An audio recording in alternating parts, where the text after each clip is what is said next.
everyone, it's BB. Well guys, it's inevitable that when you get into paracord that you're going to wind up with something like this. A big bag of scraps. It seems like all paracordists are hoarders when it comes to extra lengths of paracord. We just can't seem to get rid of it. And there's always been this question, what do you do with all your extra scraps of paracord?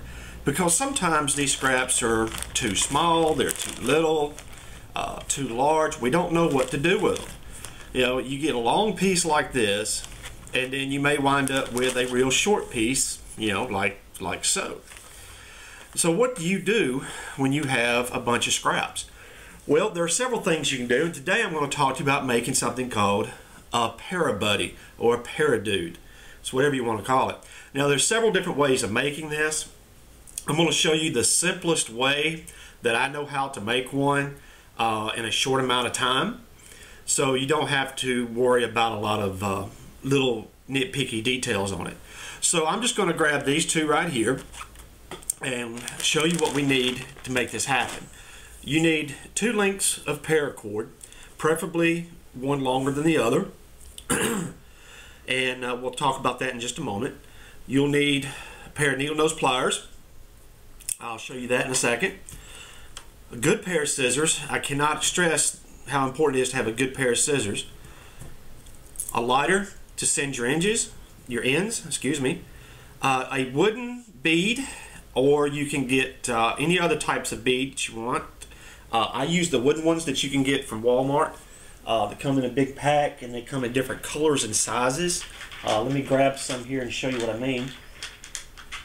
I can get them out of the box. But this is what I'm talking about. You can see all the different colors and sizes. I got square ones and some that are like little beehives. And they come in different sizes as well, some larger, smaller. You'll need some kind of split ring or something to attach it to. And then what I like to use is an inner strand of paracord to put the bead on, and I'll show that to you in just a second. Alright, so the first thing we have to do when making the Parabuddy or the Paradude is to start with the legs. So I take my shortest piece and I usually make it about the length here of my hand. Alright, you can go a little bit further if you want, so you can trim it later. I don't use the whole thing because I want to try to keep as much scrap as I can, but you know, to each their own. I just fold it over like so. Then taking my strand that I took out of a piece of paracord, I will loop that through. Let me grab the ends here, like so. Now the reason I do this is to get the bead on. It's simpler to put the bead on this way than it is trying any other way. So I just take the 2 ends and I put them through the bead, like so. Now, with the pliers, I use that as leverage. I will wrap my strand around there so I can grab it real good. Hope you can see that. You see the bead right there, and you see the paracord. Then all I'll do is use this to pull the bead onto the paracord. And I leave about a 1/4 inch, maybe a 1/2 inch up, because I always push it back up. And then I just take that off, and now as you can see, the bead is on the paracord. Then I'll go ahead and take my split ring, and you can use your pliers if you want. It doesn't really matter how you open that up to put it on. It just, you know, comes down to what's ever easier for you. I can use it, as you can see, to space it out, so I don't have to mess with my nails. I'll get messed up because I don't have any nails. And I just feed that through, and of course I would have problems right here on camera. Alright, now once I have that on, then I go ahead and push the bead up a little bit closer to that so that I have room to work. And I'll trim this off in a minute. Next is the long piece. This is going to be the body and the arms. So all you basically do, you're doing the basic Cobra stitch. But instead of starting up here at the head, you're going to start down closer to the bottom, about midway. And you know, you can just eyeball this or however you want to do it. I start usually right about there, and I leave probably about 6 inches on one side, 6 inches on the other, and then I just start the basic Cobra. And the basic Cobra, for those who don't know, you can always check one of the other videos out, but it's very simple. You just go over, then you take this strand on your left and you go back over that one, under, and through. And that starts your first. Now you want to make sure this is good and tight. Okay, good and tight before you start your next one. And it doesn't matter if it goes all the way up when you're done. What matters is that you get enough of them done so you can slide them up later. Alright, now how many do you do? How many bites do you do? I do probably 4, 5 depending on the size that I'm doing. Right now, say that's the third one. This will be the fourth. Like so. And I think that's enough for this little dude. So then I'll just go ahead and I'll take it and I'll slide this part up until it meets with the bottom of the head.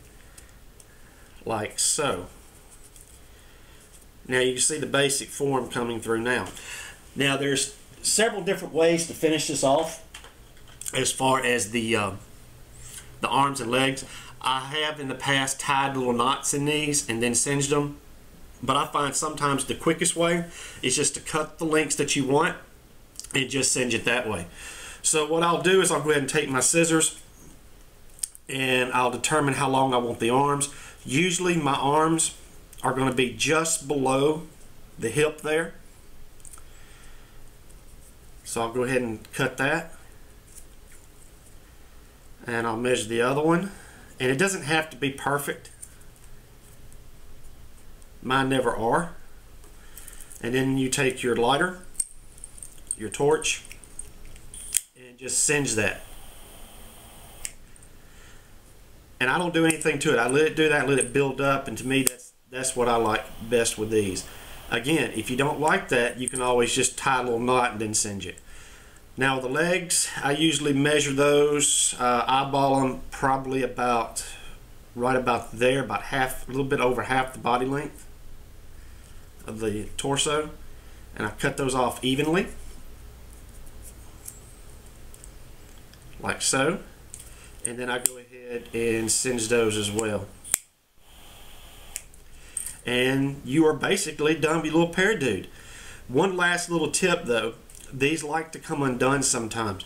So the best way to keep these from unraveling on you is to take you a little super glue and put you a drop down in here on this side and then flip it over and put another drop there on that side. And that usually keeps that from unraveling. So again, you just take your super glue, put a little dab in there, flip it over, and put a little dab there. And just let that dry, and your Paradude is done. And that's the best way, in my opinion, to alleviate some of the problems that you have with scraps.